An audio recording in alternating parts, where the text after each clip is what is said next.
In 2015 gaat het malquotum eraan en moet de boeren produceren van de vrije merk. Hoe spelen de boeren in op deze toekomst? Meer kei, meer malken produceren of efficiënter werken? En zal dit ten koste gaan van het wolwezen van de beesten? Anton Stokman ziet de oplossing in het toepassen van nieuwe technieken.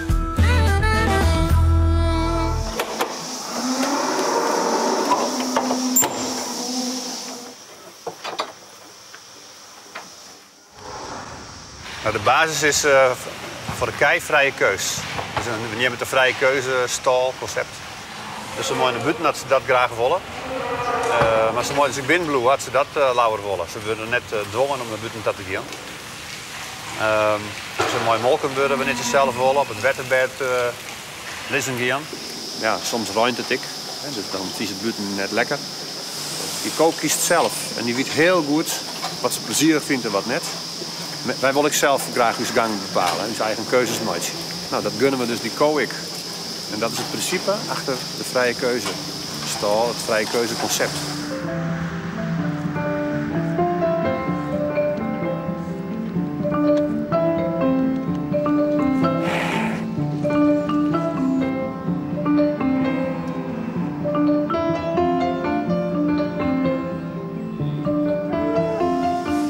Wat we hier in de stal doen, voor het welzijn, het comfort van de kei, is dat ze alle jaar een eigen wetterbed hebben. Ze hebben een eigen massageafdeling. Dat is zo lekker, hè? Het is voor de kei vinden dat kroon lekker. Daar ben ik borstels voor. Ze hebben lichttherapie. Nou ja, verder is de vlier stroef. En de plakken met ze fretten is hij wat zachter van rubber. De vlier hier is van rubber. Mooi brievenbussen, dat goed is voor het gas, maar eigenlijk zacht voor de kei. En we proberen eens een soort romte aan in de stal. Een kool vindt de wetterbed heerlijk. Dat is zacht. Als de kool erop luidt, dan droet zo'n iets beetje. En in onderzoek hebben ze echt aangetoond dat ze ongeveer een uur langer sliepen. Als op een rubberen mat. En dat is goed? Ja, hoe meer rust voor de kool, hoe beter voor de kool. En wat goed is voor de kool, is altijd goed voor de boer. Dat niet altijd gelijk op. Lichttherapie is echt bedoeld om kei door de sombere wintermaanden te helpen. Het is ontoon trekken ze bij meesten, vooral in Scandinavische landen, een te lange winter, te volle donker. Nou, daar is wat somber van. Bij kei-ixa, de wetenschappers bewezen, dus in de wintermaanden jouw ze extra lucht. En dan is ze actiever, fitter. En nou ja, dat effect nemen we mooi.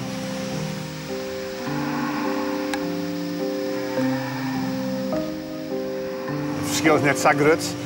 Ik ga er meer vanuit van dat rapport is serieus. Goeie wetenschappers. Het effect is bewezen. Het kost ook meer stroom. Het is een investering. Hè? Dus de juiste is heel goed.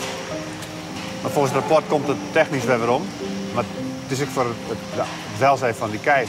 Dus daar werk ik het in ieder geval voor. Dus dan heb ik zoiets van, nou, neem ik dat mooi.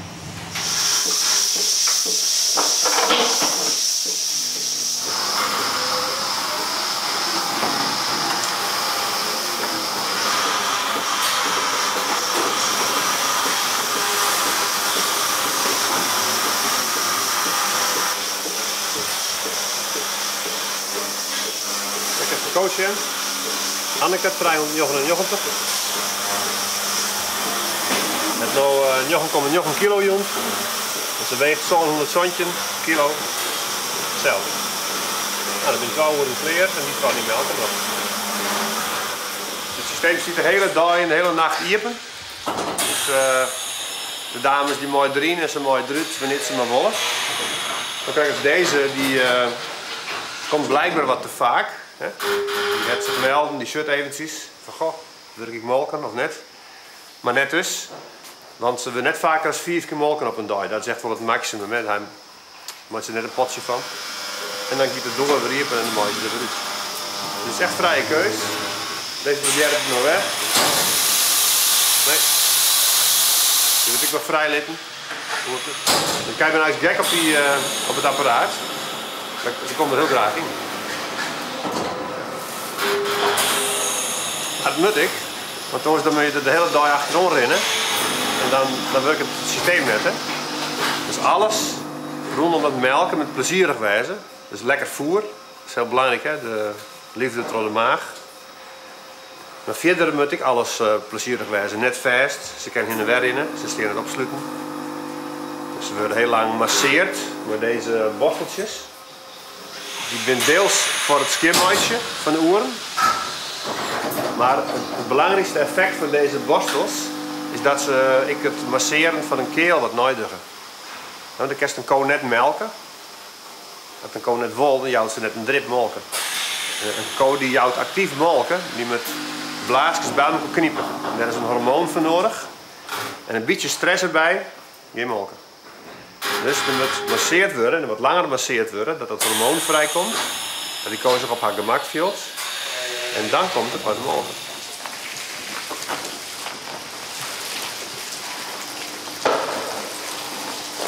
Ik ga nu de kaaien opzoeken die toilet bij de robot wijst binnen. Die zijn botten tolle woorden. En dan haal ik ze erin op en dan worden ze molten. Maar die komen net uit hunzelf? Nee, die houden op de min en dan denken ze van, oh, ik leg lauwer op mijn luie kont aan dat ik voor de robot ga. Nou, en dan draai ik het daar eens hele wijze er een bij. Ja, er zijn een peer bij die wou het wel. Dus die hebben er nog even op. En hoe wist dat welke keien stramma's? Dat zoals de computer vertelt mij dat. Dan maak je dan even het lijstje heel ik op en dan kijk je zien welke wat meer als tolle woorden lieten west ben en die gaan dan beginnen. Ja, dus de computer bij de kei in de buurt. Hè? Kei is het belangrijkste, hè? Maar die computer dat is een hulpmiddel die verzamelt allerlei data, al je gegevens. En die gegevens, om die te snappen, dat is natuurlijk de kunst. Hè? Dat is gek van gegevens. Nou, deze metertjes die jou van de hele keppel aan hoe het ongeveer gaat. Hè? Dus de stappen die ik telt van elke kool. Als ik een kool minder stappen zet, dan kun je er wel eens ziek wezen. Dus dan just even. Bij die kool. En dan ben je extra alert, want hey, die kool heeft minder stappen zetten. Moest er nog niks om te zien, maar dan ben je alert. Als een kool meer stappen zet, als je normaal ritme, en tegelijk minder herkoudt, dan is die kool haast zeker deunsk. Die heeft wat oorzaal nog hollen, die herkoudt net. En die zet meer stappen, die springt op orenkei. Nou, dan is een deunske kool. Nou, daar helpt het systeem die dus mooi om die kei goed in de gaten te houden. En dat wordt dan via die grafiekjes uitlijnd verteld.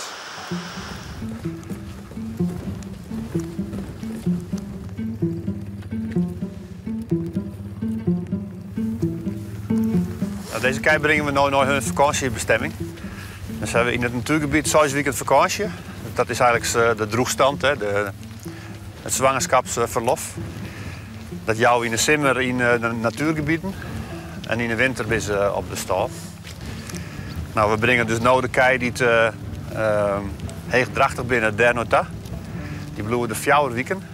En we nemen de kei die binnen 2 weken wegjelly. Die nemen we mooi weer om, want die willen we eigenlijk zo goed in het ego houden hier in ons stal binnen en in de strierbox. Nou, het is voor die droege kei eigenlijk wel een heel mooi gebied. Dat gas, er zit net al te vol energie in. Dan worden ze net te dik en te vet. Dat is wel lastig mooi de geboorte. En ze zijn toch volop beweging.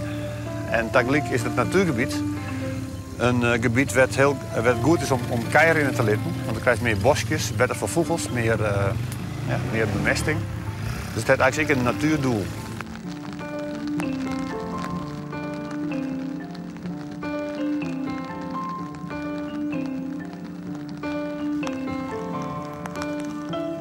Ja, dit is dus het natuurgebied, het vakantieland. Hier mag je vrij rennen. We pachten hier 25 hectare van Staatsbosbeheer. Dus wij betalen hier net volle pachtjaar €100. Niet hier, per hectare. Dus dat is heel weinig. En Staatsbosbeheer krijgt daar nog een bepaald bedrag voor het beheer, voor het planmaatje en voor het uitwerken van resultaten, vogeltellingen en zo. Een hele lichte veebezetting is een eis. Nou ja, dus geen kunstdong, roegedong verplicht. menen naar 15 of 21 juni of 1 juli. En het is qua saldo is het 0. Het past heel mooi bij die moderne landbouw. Ik kan het oorzien vullen, maar wij zitten zo mooi dicht bij elkaar. Dus ik vind die combinatie geweldig. Oké. Dan jammer hoor, welke... Die vaak in het onder. Deze is de beide? En deze wil ik gratten. Oké. We hebben nou de kei die echt... maar 2 weken Kelly die hebben we er tussenuit. Dus er is iets te vol in dit hokje. Degene die nog even vakantie hebben, die mag hier weer bloeien. En de oren die gaan mooi in de huis staan.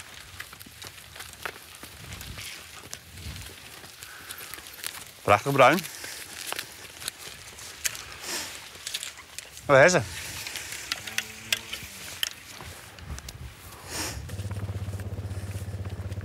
Als je voor het vak kiest, dan kiest er toch voor om ik mooi beesten en mooi natuur te werken. Dus daar moest ik aardig iets aan hebben. En elke was zijn eigen normen en niet door de links of door de rugsom.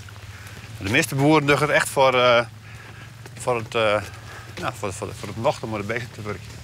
Voor het yield, ik ken er net iemand die het voor het yield doet. En er is ik net een voorbeeld te nemen in Nederland van een investeerder of een soort yield. Die zei van, wist wat, dit mij nog eens yieldmaatje en ik begin te borken. Dat gebeurt net. Dan ben je rendement, die wordt vis te leeg voor. En dan doen we onder elkaar, ja, als boeren. Concurreren. Dan neem ik genoeg om mijn lege rendementen. En daarmee bloed ik voor me houden om mensen die eigenlijk een soort willen bezig zijn met het boerwerk. In buitenland is het soms zo, hè, dus als ik bedroegen, die we echt opzetten van, nou jongens, dan doet het yield zoveel rendement, zoveel waardestijging. Maar in Nederland is dat net echt aan de orde. We hebben hier een omvang van 250 kino en dat is een 2-mans bedroeg. En het aardige is in Nederland is dat bijna megastal. Hè? Sommigen vinden het al een megastal. Terwijl ik zelf denk van ja, we gebruiken moderne technieken. We hebben een 2-mans bedroeg. Nou ja, dat is bijna het minimum. Als ik nog eens elkaar uitlossen was, die weekend en jongens en die vakanties, ja, dan moest toch wel een 2-mans bedroeg hebben. En nou, dat streven wij ik nooit, dat gunnen we de opvolger, een 2-mans bedroeg. Dus het is denk ik voor u en in de praktijk en naar de toekomst staan. Ja, voor u is dat het minimum. Er is een opvolger van Sechtjen. En dat je ken in mijn eigen, alleen nog als ik een bedroeg heb wat bij de tijd is. Want de hoest is net mooi met nieuwe technieken en omvang en schaalvergrutting. Alleen nog als dat 15 jaar lang net dust, ja, dan is het haast net weer in te hebben. Dat kerst best volhouden voor jezelf, dat is een prima keus. Alleen nog om dan nog een opvolger in zo'n bedroefstroom te liggen, ja, dat is haast net meer haalbaar.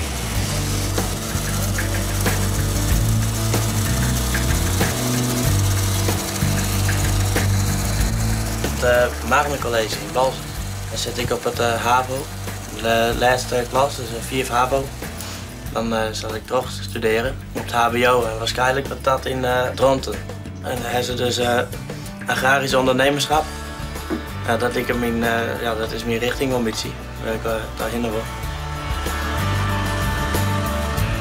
Dat ik dan misschien klaar ben en dan is er wat ervaring op de hand in bedrijven in een andere sector. Dat ik dan daar eerst nog wat stage in en wat werkje. En misschien zijn we nog niet in het buitenland. En dan het dan bedrijven nemen. Jouw ouders ben je ik boer geweest?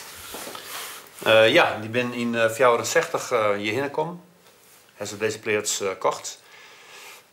Op dat moment hadden ze zelf net een plaats, dus er moest heel het verrotten worden, maar dat is slagen.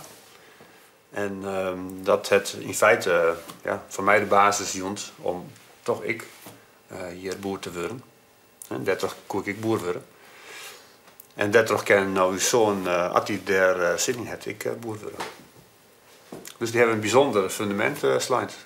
Ja, dat lijkt me mooi. Ja. Wat de vrijheid wat en de Gendai is hetzelfde, dat is het mooie. En vooral nou, ik had het, het wat moeilijker gaat dan toch uit de zien hoe het hoe is het wel weer uitreist en hoe is de andere oplossingen is vinden. Dan moet je het quotum wat er ook giet en hoe het daarop inspelst. En ik vind mijn hart die doet dat ik wel goed. Dus dan, dat is ook interessant om dat dan te bezien en daar dan oplossingen op te vinden. Van harte welkom hier op uw familiebedrijf. Het is een firma, Tini. Zit hier bij de door en ikzelf. Nou, in 1964 het is ooit een Hollandse stal gebouwd, achter die stjelp. Dus toen de kei vast, maar de kop in elkaar. In 1978 kwam ik van Squallen. Toen is deze lichtbox gebouwd. In 2 keer 6. Nou, toen doen we van 40 kei naar 80 kei. Dus dat wie in die tijd natuurlijk een heel oor systeem. Dus dat wie echt een grote sprong. En dit is eigenlijk maar een lietse sprong. Dat wie de grote sprong van een grubstal of een Friese stal naar een lichtboxenstal. Dus in die tijd ontwikkelde ik een heel soort. Hè. Er gebeurt natuurlijk van alles. Nou, en de aardige is nou dat in 2015 dat wegkomt. Er komt weer een enorme systeemverhoring. Dus er komen weer een heel soort kansen. Maar welke? Nou, hoe gaat het nou haast in 2015? Dat is nieuwsgierig. En die inschatten, nou ja, dat is het aardige weer van deze tijd.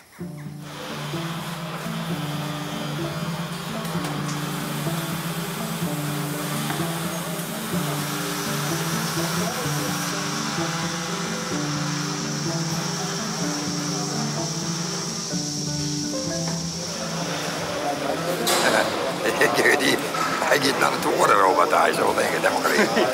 Maar die was een show dat ik voor. Doen we een route? Ja, een route. Ik ging een robot aan. Dan hebben we 4 jaar gebruikt en na 4 jaar hebben we de bruderen. De robot die had je 4 jaar nog een dag bezig. En dan heb je melk gewoon, dat traditioneel melken, en melk je jongens 2 woorden en moeders 2 woorden.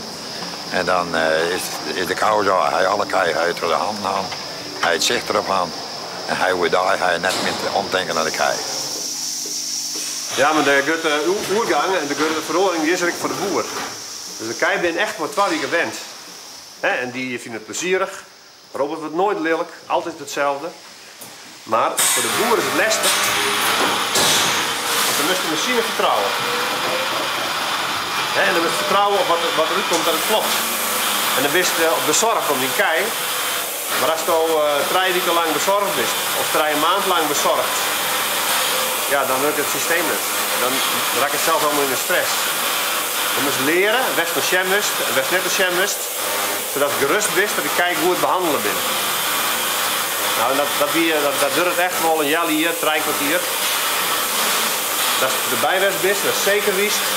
Dus goed met alle kei. Ik kan weer rustig in huis gaan.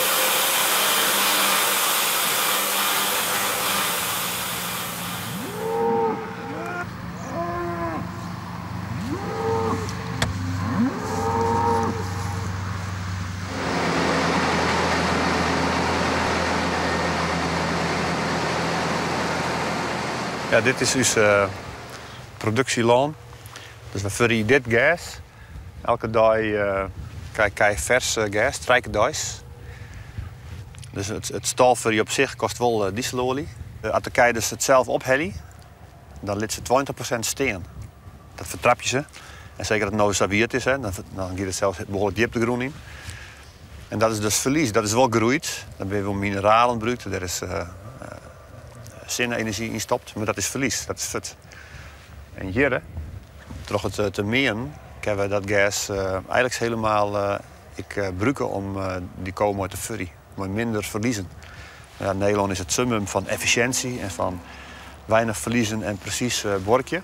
Ja, daar past dit heel goed bij, voor uw bedrijf. Nou, dan kijk ik naar buiten, nou, dan had ze willen, hebben ze die vrije keuze wel. Maar dat is net om te fretten, dat is echt om buiten te wijzen voor het plezier.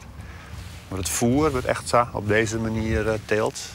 Ja, zo kunnen we dat gas op die rieke productiegroen hier goed benutten. Dat is een stukje, ja, technologisch borkje. Het gas in het land is net een compleet voer. Er zit te weinig structuur in. Zeker op dit moment. Dus daarom komt het natuurheer er bovenop. Dan hebben ze wat om te kauwen. En er komt wat mais bovenop. Want dan zit er in verhouding te volle onbestendig eiwit in. Dat is ik net goed voor die kool. Dus wat we eigenlijk doen is het vernemen van belemmeringen. En dat gaat in verhouding toch de jaren heen, gaat de productie per kooi omheen. Net omdat zo'n kooi opjagen wordt, maar meer omdat dat we ontdekken dat er bestaande belemmeringen binnen, die het verneemt. En dan jouwt zo'n kooi van nature meer melk. Dat is voortschrijdend inzicht.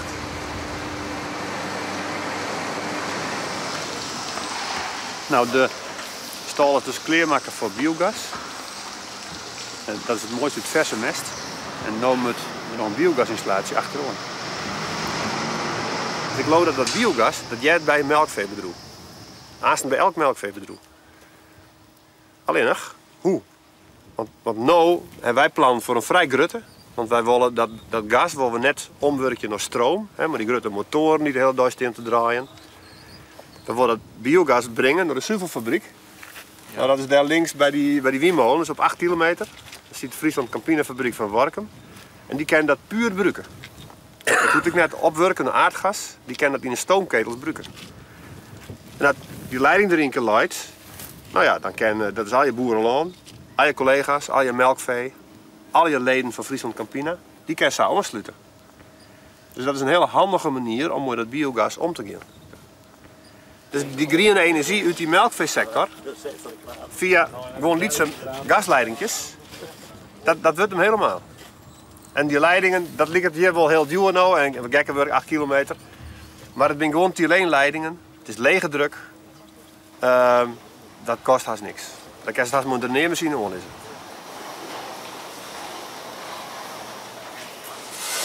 Ik vind dat die man een heel goed verhaal heeft. Hij is heel positief. Hij ziet kansen. Nou, vaak denken we in bedreigingen. Ja, hij ziet dat alles. Vind ik hartstikke leuk. Ja. Ja, hij durft zijn nek uit te steken. Positieve instelling.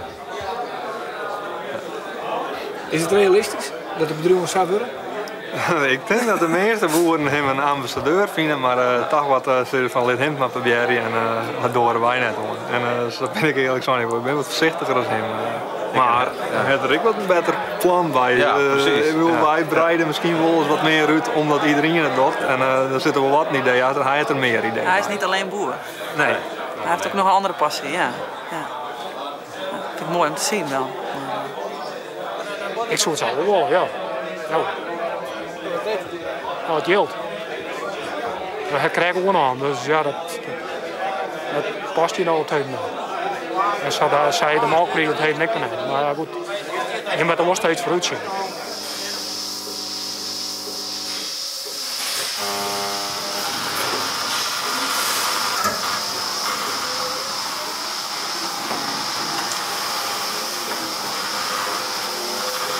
De melk die komt hier vanuit die fjouwer melkrobots. Dag en nacht. En die gaat toch het hele tinnen lijntje hier langs. Toch melkfilters in. Vervolgens wordt het koeld. Molken wat kouder. En het drinkwater van de kei wat warmer. Past mooi. En dan rint het verder. Via deze leiding. Hoekje om. En dan komt het Jeresa in de grote melktank. Die is 28.000 liter. En dat gaat dag en nacht rint er melk in terug. Het is direct 4 graden. Dus 4.000 liter per dag komt er in die tank. De melkprijs op dit stuit is 34 eurocent. Vriend hier wie de melk is volle leger, dus dan maken ze verlies. Maken ze dik verlies. En wij zeker. Ja, want dan maken ze per liter verlies, een soort liter, een soort verlies. Maar als men in tijd meegiest en nieuwe kennis gebruikt, nou, dan kan je ongeveer krijgt maar die melkprijs meekomen. Zo gauw dat het net meer gebeurt, dan zou die hele melkveehouderij ophalen. Dat gebeurt net. Dus die bloedt bij en sommigen zeggen van nou, maar al die investeringen is mij te vallen, clear. Of ik doe iets oors ernaast of een orentak. Dat is ik hartstikke goed. Maar dan stopt de melkveehouderij daar en op oren plakken gaat die weer terug. Dus er is niks nijs onder de zinnen. Elke jaar vallen de 3% van de boeren oud. Dat is al 100 jaar onder gang.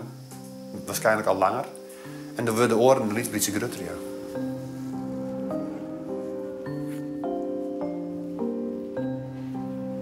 Ja, we hebben een greenverklaring van From. Dus we zijn een erkend green bedrijf. En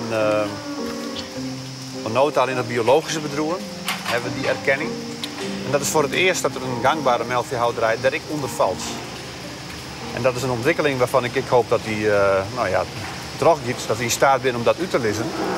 Want het biedt een heel soort perspectief. In Nederland, maar ook in de wereld, het voedsel steeds schaarser wordt en land steeds schaarser. De vruchtbare delta's erin en onder. Dus het land was het efficiënt gebruiken. En dat kennen we hier in Nederland. Er is een rechtstreeks voordeel de mooiste green yield lijnen. Nou, we lenen een soort yield. Green yield is iets goedkoper. Een heel procent goedkoper. Dus dat is een financiële plus. Het belangrijkste is eigenlijk de erkenning ervan. Dat is ik op een manier als deze een groene productiewijze heeft. Ze zijn hier nou druk wandelen om een tent op te bouwen. En in die tent komen een 400 mensen van Research and Development van Friesland Campina. En die zit ik in het buitenland, in Vietnam, maar ik een heel soort in Europa natuurlijk. En die komen hier mijn koers kennis uitwisselen. En om vooral sfeer te proeven van hoe draait het op een melkveehouderij. Wij zorgen eigenlijk voor hun werk. En zij op hun beurt zorgen weer voor ons inkomen. Dus ik vind het geweldig dat ze hier komen willen. Ik vind het een kans. Ik van mezelf. Want? Nou ja, wie is inkomsten best maar praten wat voor ideeën eruit voortkomt. Zeker op het gebied van nieuwe ontwikkelingen. Dat moeten we wel gebruiken. We moeten net zeggen van Jerm Derdie, maar dat moeten we wel gebruiken.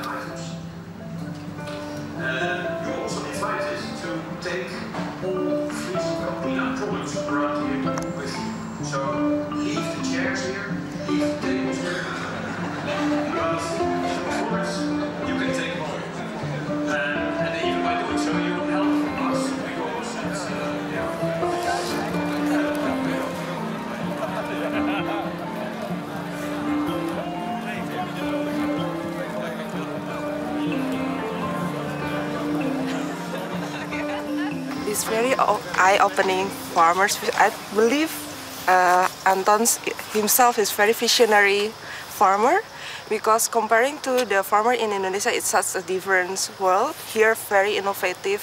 You can see the roboting, the milking, and how to get the supply more and more and sustainable for Friesland Campina itself. It's amazing. De valkuil van meesten, misschien ook van boeren vooral, of dat weet ik net, is heel gauw vast in hun eigen denken. En als iemand heeft die van een heel oor komt en die een oorwerk doet, die research doet, ik mooi molken, dan komt ze op oor ideeën. Dan komt ze daar een beetje los van. Maar neem eens een voorbeeld van een idee. Die professor van de Moon, die is mooi Roenwest. En hij komt uit Californië, grote bedrijven, 4000 kei. Dat is daar normaal. Hier zou het groot wezen. Maar hier nemen ze dit haast mega. Hij zei, hier heeft een aantal aspecten gewoon in die eigen bedrijf, in die opzet. Hij zei, die moest patenteren. Hier zijn companies die ben hier heel erg in geïnteresseerd. Je moest heel goed doen uitdenken. Hij was erg gecharmeerd over de kei kiezenlitten. Hij zei, in alle aspecten die kei kiezenlitten. Dat komt de rust van die kei ten goede. En hij zei, molk is al een natuurlijk materiaal. Het is toch de evolutie al miljoenen en miljoenen jaren ontwikkeld. En als het nou ik die vrije keuze juist, dat komt min of meer ik in die molken tot uiting. Hij zei, molken moest net uitgeslopen. Of net altijd, maar dat moest als geheel zien en ik op zijn effect op gezondheid beoordelen. Nou, dat vind ik fascinerend. Ik heb er net toen uitdacht.